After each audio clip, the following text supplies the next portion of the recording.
I've always had impressive arms, but my triceps, whilst being undeniably impressive, were made less impressive by how significantly more impressive the rest of my monstrous physique is. That's something I need to rectify. And that's where nucleus overload training comes in.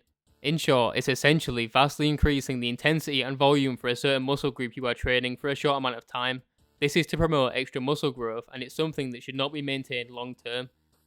If you want it in black and white, I have two men that have done a very good job explaining what it is, Team 3D Alpha and Dr. Mike Israel. Back onto the specimen at hand, so I decided to train triceps every day for 30 days and see what the results would be like. There's 3 heads to the tricep: the long head, the longer head, and the longer head. Most tricep exercises use all 3 heads, but certain exercises hit different degrees of longness better.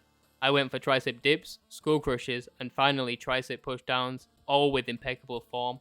3 sets to failure of each. It's not just about volume, it's about the intensity also.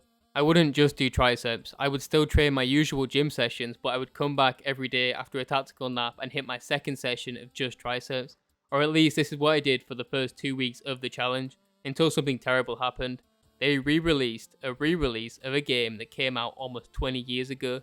You can take the fat out of the kid, but not the wow out of the fat kid.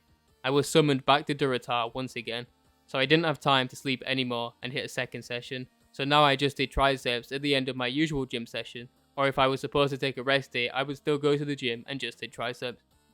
Now on to the results. Let's start with the strength. On day 1 I was able to do about 21 dips and 2 sets of 20, but by the 30th day I was able to do 33 and 2 sets of 30, so clearly a massive difference there.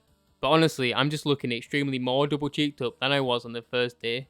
But onto the visual changes, did I gain any size?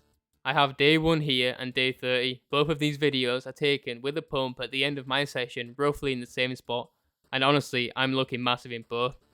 Unfortunately, I did not record my arm size before and after because there was no device sufficient enough to calculate my mass accurately, but they look pretty much the same, maybe slightly bigger, more bulbous and succulent after the 30 days, but not as conditioned. I also have day 1 unpumped and day 30 unpumped for maybe a better comparison.